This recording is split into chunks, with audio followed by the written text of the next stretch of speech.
I'm Mike Cook from GuidePoint Security. We're at SecureWorld Boston and talking about GRC.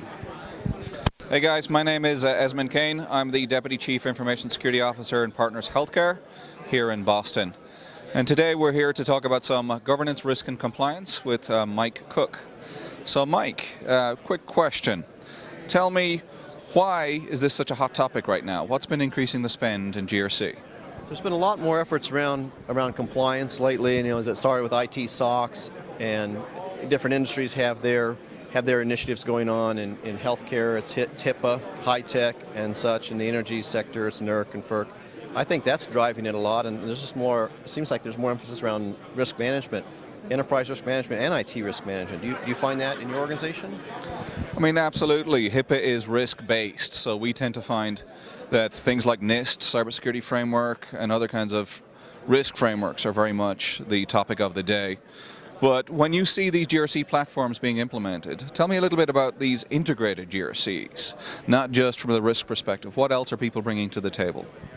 That's a good question. I've seen some Gartner material. They're stressing how an integrated GRC is where a lot of organizations are going over the years, that they've started out on spreadsheets and moved to homegrown solutions and even entered point solutions, GRC point solutions, if you will, and now we're having to go back and tie that in, and they're stressing a solid system of record, or a unified system of record that organizations benefit from on the risk management side and the GRC and the compliance side.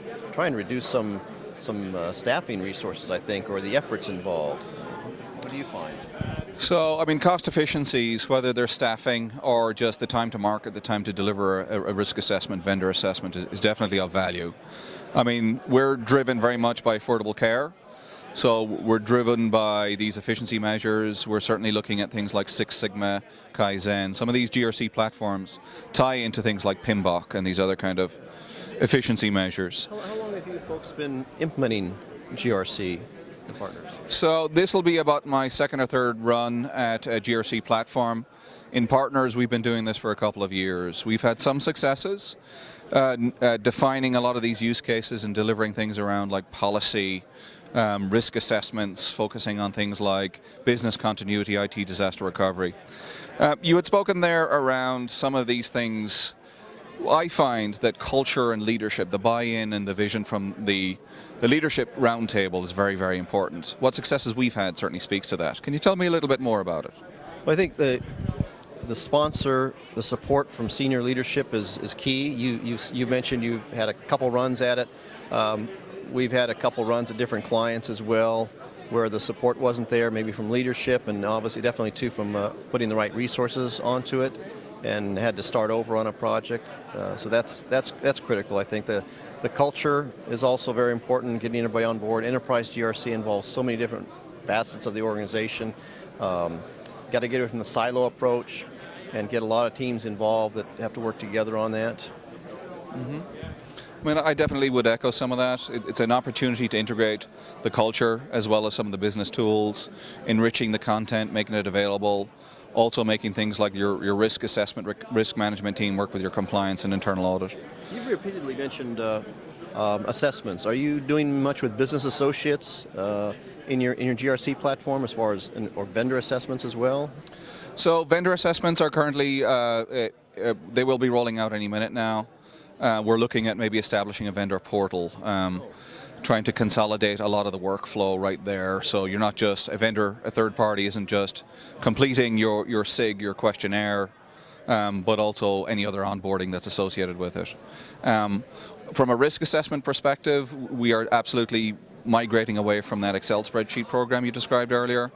It's an iterative approach. We definitely need that buy-in and that continual investment you described earlier. And in the compliance sector, I've heard that OCR and CMS are looking at the business associates and their partners more closely, and will be more closely soon. So I think a lot of healthcare organizations are trying to step up in the vendor risk management side of things. I mean, absolutely. Doing things like a privacy impact assessment is something we're trying to bake into our vendor assessments. The contracts module, doing things like BAAs and that kinds of stuff is something we're still working towards. As right now, it's an exciting opportunity for us. You had mentioned some of the big names there. Assurance and certification around GRC is still nascent, but it's starting to happen. Do you have any particular third parties that you would recommend, or independent agencies that work around assurance and certification for GRC? OCEG is an organization I wasn't familiar with until recently. They've done a lot of work in the GRC space, and they've also done certification for GRC specialists. When you mentioned certification, I was thinking also of business associates and so forth in your portal. Yep. Would be a form of certification people talk about, trying to get their partners and their vendors certified, that type of way. Also, CSA, the Cloud Security Alliance, has done some work in the GRC stack as well. Mm-hmm. A lot of GRC solutions are now SaaS based, so obviously involved in that. Okay. Just kind of closing comments. Any thoughts on key components to be successful in a GRC program?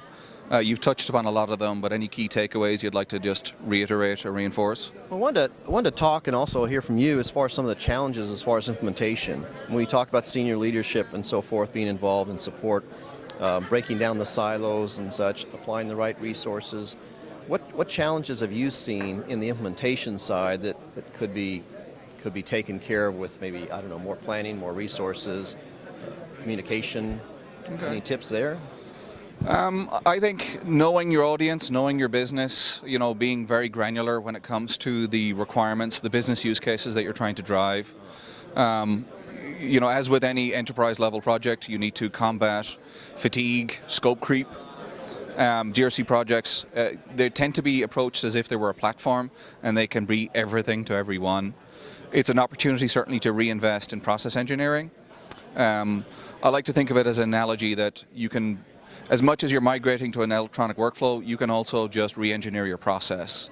A lot of the platforms somewhat become the planet that you learn to orbit. They pull you into their gravity.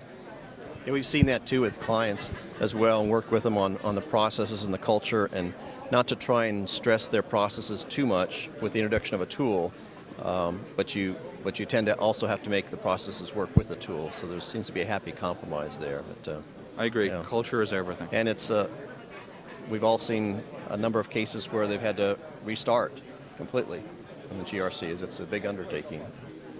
I agree. Thank you for the time. And thank you very much for your time.